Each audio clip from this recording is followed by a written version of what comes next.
दूसरे को मारकर खाइए, ये विकृति है। वो अपना खाए, मैं अपना खाऊं, ये प्रकृति है।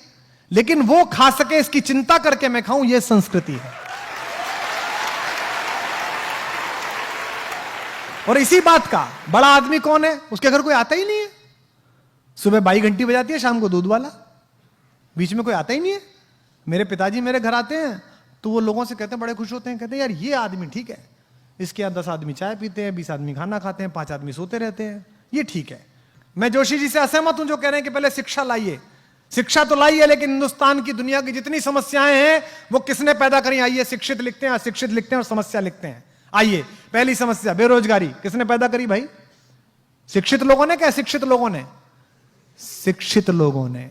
गांव में सबके पास रोजगार था, गांव में सब लोगों के पास कुछ ना कुछ काम था। लकड़ी वाले के पास लकड़ी का काम था, जूते वाले के पास जूते का काम था, लोहे वाले के पास लोहे का काम था। सब एक दूसरे को भोजन दे रहे थे, सब एक दूसरे को अन्न दे रहे थे, सबका काम चल रहा था। आपने सुना गांव में कोई भूखा मर गया? नहीं मरा। ये शिक्षित लोगों ने पैदा की। प्रदूषण किसने पैदा किया? गांव में प्रदूषण देखा कभी? किसने पैदा किया? शिक्षित लोगों ने। इससे क्या तय होता है कि शिक्षा आपको कार दे सकती है, लेकिन लर्निंग आपको संस्कार दे सकती है। आपको तय करना है कि बिना संस्कार की कार लेनी है कि संस्कार सहित कार लेनी है। अधिकतम पूरी लड़ाई बिना संस्कार की कार लेने की है। यही कारण है कि हमने इस जीवन को कष्ट का साधन बना दिया है। दूध में यूरिया मिलाया जा रहा है। जो यूरिया मिला रहा है उसको ये शर्म लिहाज नहीं है कि किसी की किडनी में जाएगा तो किसी का पति, किसी का बेटा, किसी का सुहाग, किसी की राखी सुनी हो जाएगी। उसके खुद के घर में भी बेटी है, उसके खुद के घर में भी पुत्र है। वो सोच के देखे कि मेरे पुत्र को अगर ये यूरिया किडनी फेल कर दे और मेरा बेटा मर जाए तो कैसा लगे। नहीं, वो सोच ही नहीं रहा। उसको लगता है 1000 रुपए फालतू मिल रहे, थोड़ा सा यूरिया मिला दो। सब्जी वाला यही कर रहा है आपके साथ, अफसर आपके साथ यही कर रहा है, सरकारें आपके साथ यही कर रही हैं, नेता आपके साथ यही कर रहे हैं, क्योंकि हमने इस पूरे प्रोसेस को लर्निंग का बनाया ही नहीं है। हमने इस पूरे प्रोसेस को शिक्षा का बनाया है। और मैं आपसे निवेदन करता हूं कि शिक्षित हो जाइए, पढ़िए, खूब पढ़िए, रिसर्च करिए, इंजीनियर बन जाइए, डॉक्टर बन जाइए, आईएएस बनिए, पीसीएस बनिए, लेकिन लर्निंग सीखिए। कोई नासा नहीं गए थे वो गांव के लोग जो गौरैया को धूल में लेटते हुए बता देते थे कि आज पछुआ के साथ बादल आएंगे। उसने अनुभव से ये जाना था। तो इसका मतलब कुछ ज्ञान ऐसे हैं जो अनुभव से ही आते हैं। महिलाएं बैठी हैं, मातृशक्ति बैठी हैं, मातृशक्ति इस नगर का प्रतिनिधित्व करती हैं। लोग कहते हैं ना बच्चा पैदा हुआ, बच्चा पैदा नहीं हुआ, बच्चे के साथ एक और चीज पैदा हुई, मां पैदा हुई। उससे पहले वो भाभी थी, बेटी थी, बहन थी, मां नहीं थी। अब वो मां पैदा हुई है। मेरी पत्नी मेरी बेटी को डांटते हुए अक्सर कहती है, तू बनेगी ना मां तब पूछूंगी तुझसे। उसको लगता है खराब बात है। अरे ये सही बात है, क्योंकि उससे पहले वो सिर्फ बेटी थी, सिर्फ वो पत्नी थी, सिर्फ वो बहन थी।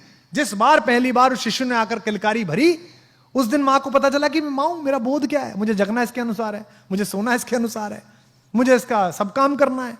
उस दिन से उसका बोध पैदा हुआ। तो जैसे आप ज्ञान के साथ यात्रा करते हैं, आपके मन में नई जिज्ञासा पैदा होती है, तो यकीन मानिए आप भी पैदा होते हैं, साथ साथ आप भी नए तरीके से पैदा होते हैं। जब आप कोई चीज पढ़ते हैं और आपको एकदम चेतना आती है कि यार क्या अद्भुत बात पढ़ी, तो ये मानिए कि थोड़ा सा जन्म आपका हुआ है। अब आपको तय करना है कि आपको अधूरा पैदा होना है कि पूरा पैदा होना है। आपको विकल दिव्य अंगों के साथ पैदा होना है कि संपूर्ण सुशोभित शरीर के साथ पैदा होना है। इसलिए पढ़िएगा तो ये सोच के मत पढ़िएगा कि ये पास करना है, ये सोच के पढ़िएगा कि मुझे ये जानना है, ये मेरी इच्छा है, ये मैं जानना चाहता हूं। अधिकांशतः हम जो पढ़ रहे हैं, हम ये पढ़ रहे हैं कि ये इतना है, इसको ऐसे करने से ऐसे हो जाएगा। इससे जीवन आगे नहीं जाएगा। गांव में मैं गया तो वो एक गांव के प्राइमरी स्कूल की पहली दूसरी क्लास की अंग्रेजी की किताब देखी, आपने भी देखी होगी। उसमें लिखा हुआ था जी फॉर जेंटलमैन। तो सामने कुछ चीजें बनी रहती है ना, अम्ब्रेला बना हुआ है ना, बना रहता है सब। बी फॉर बैलून, तो बैलून बना हुआ है। तो जी फॉर गर्ल एंड जेंटलमैन, तो एक लड़की बनी हुई और जेंटलमैन के नाम पर सूट पहने हुए एक आदमी बैठा हुआ, मतलब खड़ा हुआ, यानी कि जेंटलमैन है। जिसने सूट पहना वो जेंटलमैन है।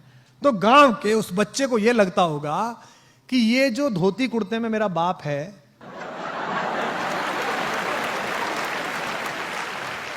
ये जो खेत में जाता है, गुरु ये जेंटलमैन नहीं है। जेंटलमैन कौन है? जेंटलमैन पीडब्ल्यूडी का वो चोर क्लर्क है जो सूट में आता है रोज सुबह सुबह।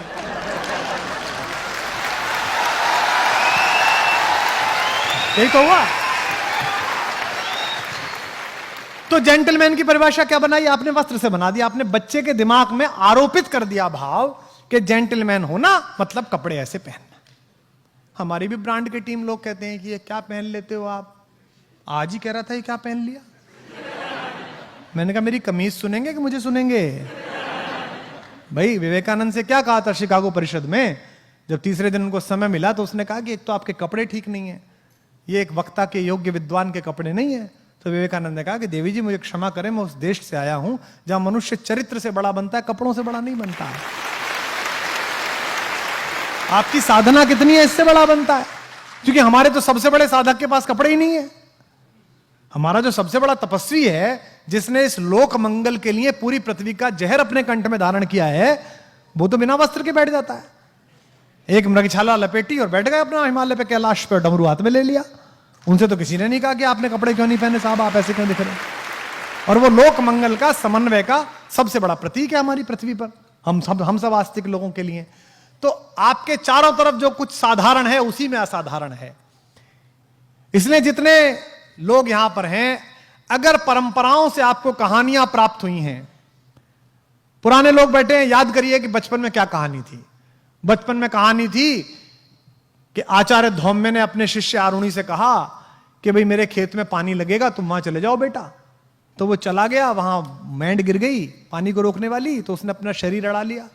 बचपन में क्या कहानी थी, ये हो गया, तो उसके बाद ये तपस्या कर, ये फायदा हो गया। अब आपको कहानी क्या मिली? छोटे बच्चों को जादुई शक्ति मिली, तो झाड़ू नीचे लगाई उसने, हैरी पॉटर ने, और वो खुद ही जेट का जहाज बन के उड़ गया भाई।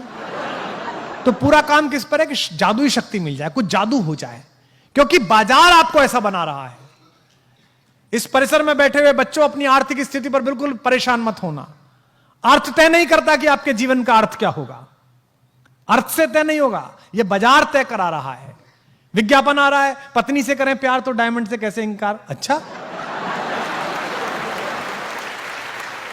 मतलब जो डायमंड लाके नहीं दे रहा वो प्यार नहीं कर रहा। और कईयों ने तो वो नीरव मोदी वाले दे दिए, बोले जी फर्जी निकल गया डायमंड। मैंने कहा प्यार भी तो फर्जी था तेरा, डायमंड भी फर्जी निकल गया। यानी कि बाजार ने ये काम करा दिया तो अच्छा हो गया, और नहीं करा दिया तो उसकी इच्छा अधूरी रह गई।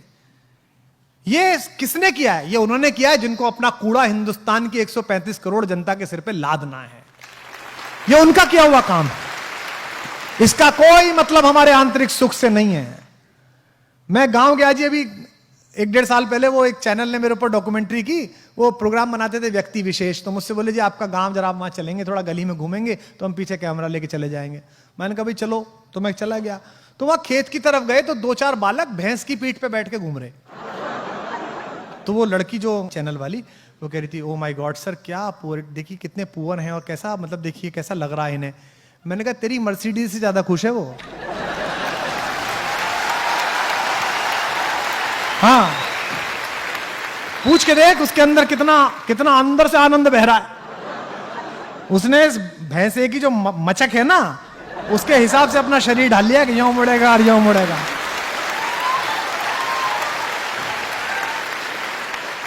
पर हमने बना लिया है। अंग्रेजी नहीं आती तो हमें, अरे क्यों, मुझे क्यों आएगी भाई। हिंदी खराब बोलते समय कभी गिलानी हुई, कभी शर्म लिहाज आई कि हिंदी खराब बोल रहा हूं? फिर अंग्रेजी खराब बोलते हुए गिलानी क्यों है? अरे मेरी भाषा नहीं है, मैं सीख रहा हूं, खराब ही बोलूंगा यार। अब अच्छी आ जाएगी तो बोल लूंगा, ना आएगी तो कौन सा प्रॉब्लम पड़ रही है भाई, ना आएगी तो क्या हो जाएगा। लेकिन ऐसा बना लिया है कि अंग्रेजी, जब तक आप अंग्रेजी जरूर सीखिए, बोल लीजिए। मेरे पास भी ग्रेजुएशन में थी, गोल्ड मेडल मिला मुझे, यूनिवर्सिटी टॉप की मैंने। मुझे भी अंग्रेजी बहुत पसंद है, शुरुआत की कविता अंग्रेजी में लिखी। पर आप देखो कि देसी के अंदर इतना अधिक कमतरी का भाव भर गया है, इतना अधिक इन्फीरियरिटी कॉम्प्लेक्स है। निज भाषा उन्नति है, सब उन्नति को मूल। आपको हिंदी बोलने में शर्म आती है, आपको बुंदेली बोलने में शर्म आती है, आपको इस महाकौशल की भाषा बोलने में शर्म आती है। और कितनी मधुर भाषा है, कितनी मीठी भाषा है इस पूरे क्षेत्र की। आप फोन करिए महापौर जी के घर पे, के हैं क्या मैडम? अब भाई तो इतनी हती है भाई, चली गई बाजार में।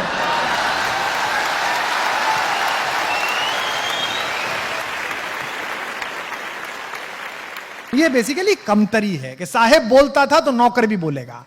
तो भाई तुम होगे नौकर, तुम्हारे बाप होंगे नौकर, मैं आजाद हिंदुस्तान में पैदा हुआ, मैं हिंदी के हिंदुस्तान में पैदा हुआ, और मैं इस मानस भवन में संस्कारधानी के पूरे इतिहास की शपथ खा के कह सकता हूं कि 1000 कमियां हैं हम में, पर पूरे विश्व में ऐसा देश नहीं है जिसमें हम पैदा हुए हैं, पूरी दुनिया में ऐसा देश नहीं है।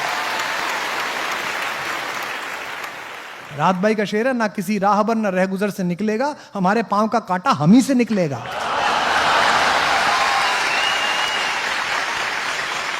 हम अपना काम कर लें। हिंदुस्तान कोई लाल किले का नाम नहीं है, हिंदुस्तान किसी पार्लियामेंट की बिल्डिंग का नाम नहीं है। 1/125 करोड़ हिंदुस्तान मैं हूं, 1/125 करोड़ हिंदुस्तान आप हैं। मैं अच्छा कवि बन जाऊं, आप अच्छे विद्यार्थी बन जाएं, हमारे हिस्से का हिंदुस्तान निर्माण प्रारंभ हो गया, भारत का निर्माण शुरू।